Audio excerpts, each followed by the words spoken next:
Welcome to Yasmin Simplifies. So, as we are covering areas of rectilinear figures, in the previous video, I have already taught you the variety of questions from rectangle, square, its concept, and how we can solve these type of questions. Now, in this video, we are going to cover about the triangle, the concept of it, the type of question that can come, and how to deal with these problems. So, let's start.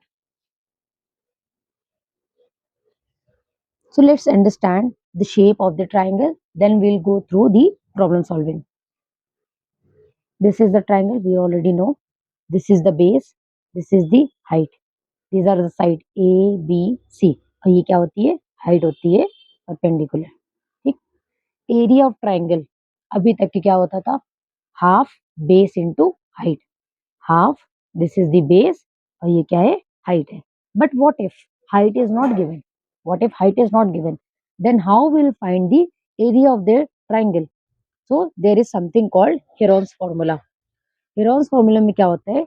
When this height is not given and only A, B, C three sides दी हुई हैं, तो एक formula होता है जिसमें आपको values put कर देनी होती है simply and you will get the answer. Under root S minus A, S minus B, S minus C. A B C क्या है? दीज आर द ये साइड्स दी हुई है A B C. These are the sides A B C. Now the question arises, what is S? S is the semi perimeter.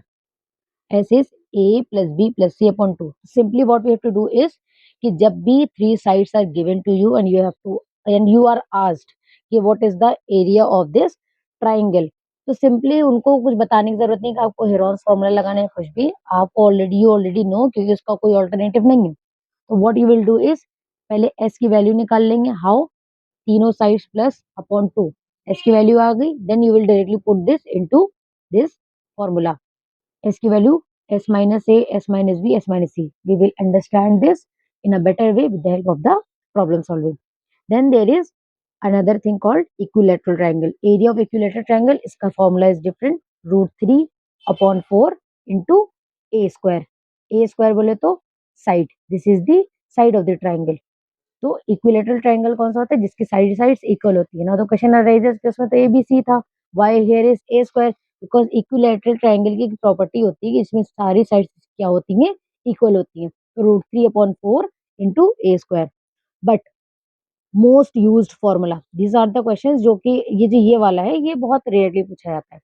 But equilateral triangle is a frequently asked question, and this formula, most used formula, is half base into height. This we have to remember in the entire geometry, because इस question का या फिर इस फॉर्मूले का जो use होता है वो हर क्वेश्चन में होता है, whether it is only for triangle और नॉट. बहुत सारे पॉलीगॉन्स जब आप इसको सॉल्व करोगे, then also you have to use this type of question, this type of formula. So let's understand with the help of the problem solving. I am not telling you कि directly three sides are given या फिर directly height and base is given and you are going to solve this question. No, let's understand the complex question because this is the final preparation of the exam. And don't forget to subscribe this channel for daily updates of the chapter. So let's start. The question says, find the value of x in the given figure. क्या पता करना? Value of x. और पहले पता करना होगा x है क्या. This is the x. CE is the x. Let's see. BC क्या दिया है? 14 centimetre. This is the BC 14 centimetre. AB क्या दिया हुआ है?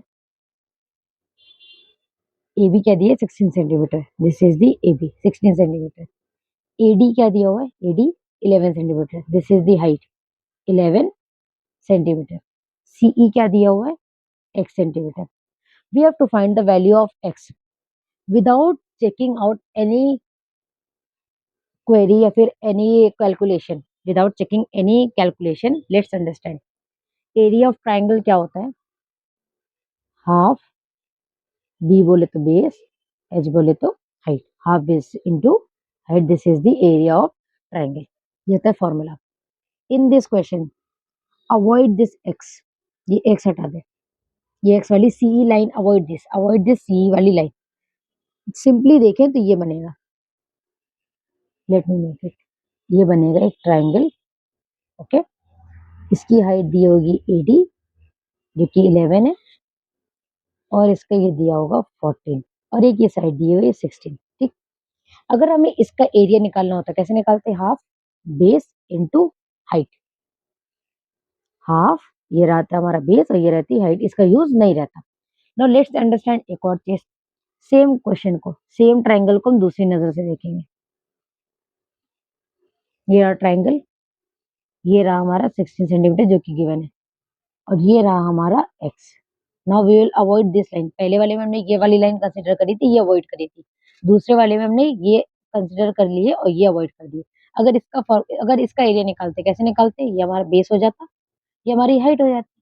ठीक, तो half base into height.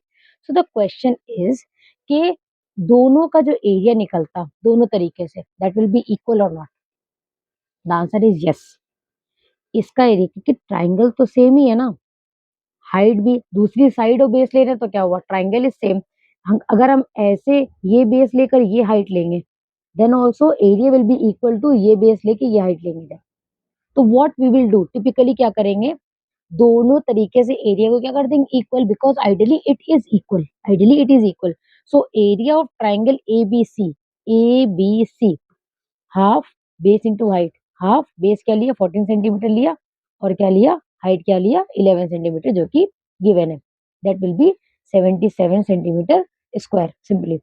Also area of triangle A B C अगर निकालेंगे, बेस ये लेंगे, हाइट ये लेंगे सीई, बेस लेंगे ए बी, हाइट लेंगे सीई, इस तरीके से। तो area of triangle ABC is also half A B into CE. What is CE, A B क्या है हमारा 16, सी क्या है 8x। व्हाट आई सेड कि दोनों का एरिया इज इक्वल, क्योंकि दोनों का ट्राइंगल का सेम ही ट्राइंगल का तो एरिया है, एरिया डिफरेंट थोड़ी हो जाएगा, वैल्यूज डिफरेंट है। तो 77 इक्वल टू 8x, जो कि x की वैल्यू आ जाएगी 77 अपॉन 8।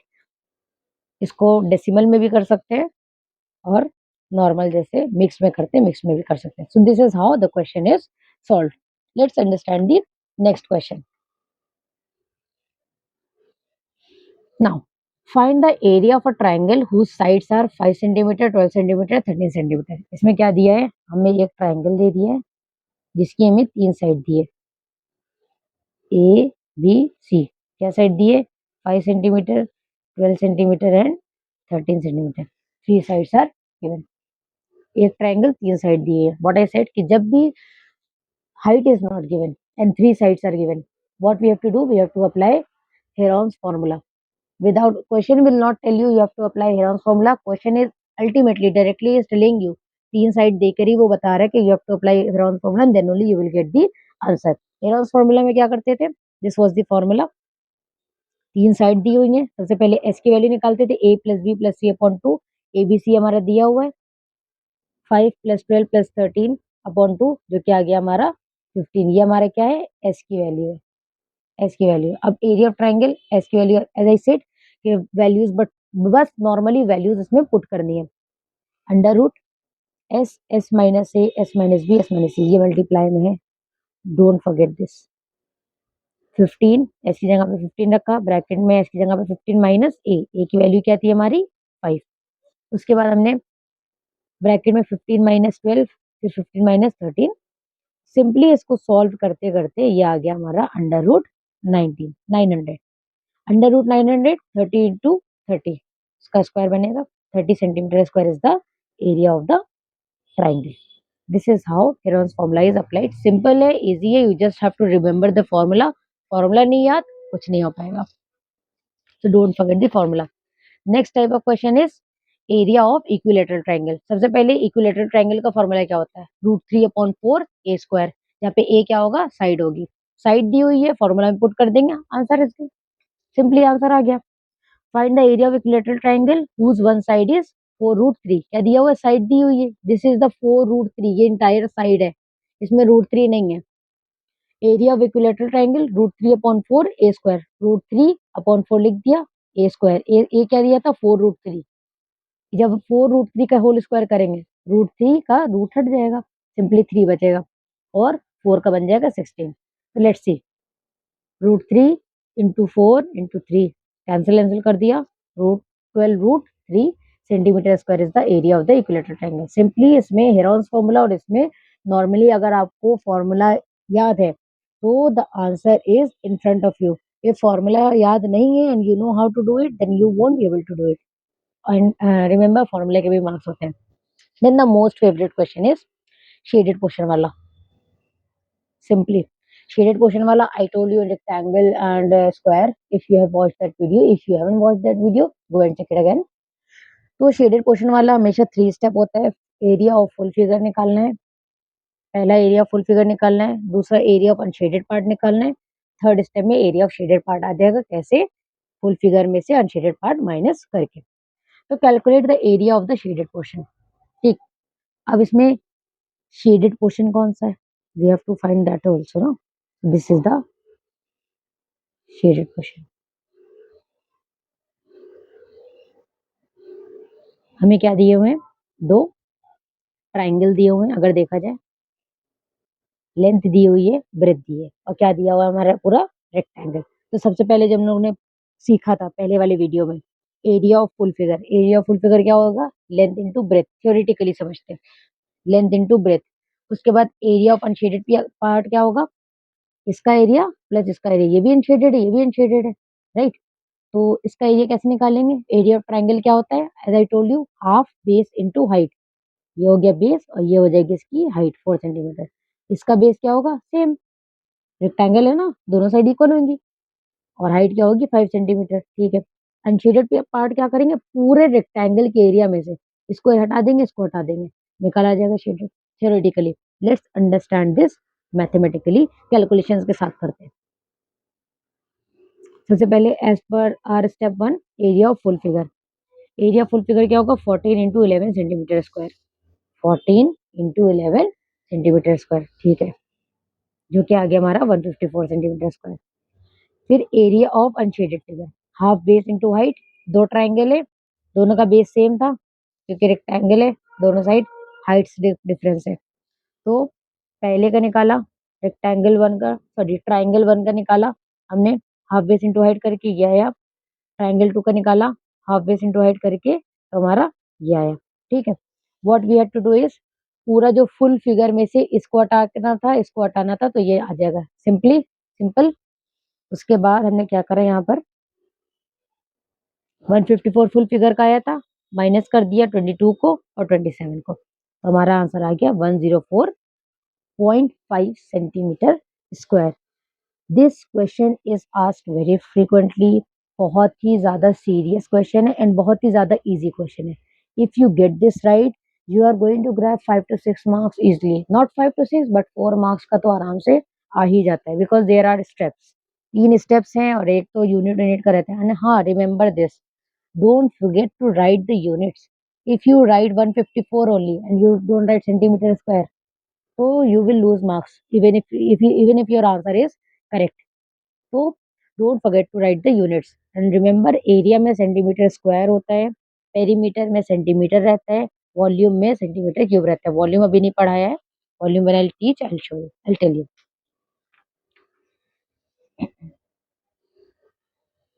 हाँ, most important and the funniest question we can have in this chapter.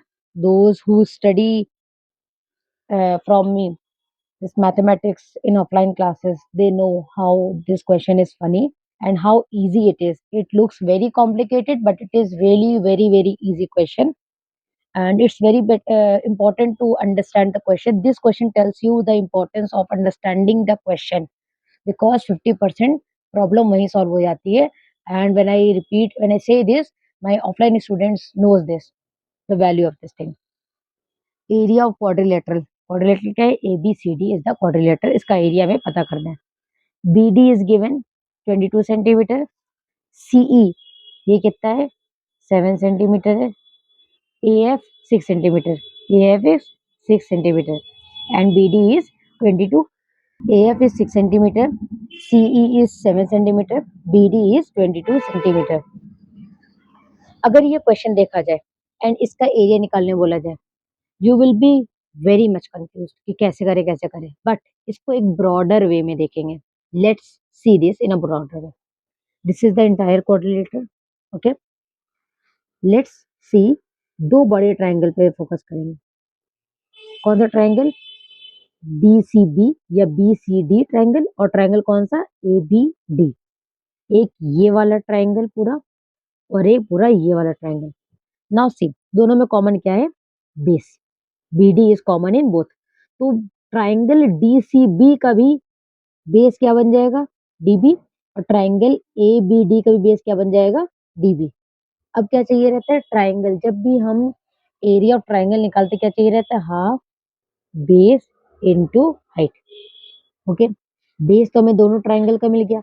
Let's see, अगर we will find the area of this triangle and in this triangle, तो पूरे quadrilateral का area निकल जाएगा नहीं? यस और नो? यस, एरिया निकल जाएगा. अगर हम पूरे ये बड़े ट्रायंगल का एरिया निकाल दें और पूरे ये बड़े ट्रायंगल का एरिया निकाल दें, तो पूरे क्वाड्रिलेटरल का एरिया आ जाएगा. It is very easy. तो हाइट इसकी क्या दी हुई है इस ट्रायंगल में? 7 सेंटीमीटर. इसमें क्या दी है? ये. तो हमें दोनों ट्रायंगल का बेस भी पता है और हाइट भी पता है. सिंपली क्या करेंगे? इस ट्रायंगल का एरिया निकालेंगे, इस ट्रायंगल का एरिया निकालेंगे और उन दोनों को ऐड कर देंगे. That will be the area of quadrilateral. That's why I said this is the funny question, because it looks very complicated and it is the easiest question we can have. And this is there are high chances that this question can come. This type of question is there. So triangle BCD and triangle ABD. Half base into height. BCD कैसे निकालेंगे? Base क्या है? 22. Height क्या है? 7. Half base into height 77 centimetre square. Triangle ABD, ये रहा हमारा ABD. Base क्या है? 22. हाइट क्या है? 6 centimetre. Half base into height. Area of quadrilateral क्या करेंगे? इसको ऐड करना था पूरे को और इसके एरिया को. दो ट्राइंगल थे, ये था ना, इसको ऐड करना है और इसको ऐड करना है, ये दोनों ट्राइंगल. तो एरिया ऑफ क्वाड्रिलेटरल आ गया 1 प्लस 2 कर देंगे 77 plus 66 143 centimetre square. So this is the easiest question we can have in the entire chapter. So I hope you have got the points I told you. Don't forget to write the units, and if you haven't watched the part 1, do watch it. Do subscribe the channel so as to get the daily updates of the chapter, and stay tuned with Yasmin Simplifies. Thank you very much.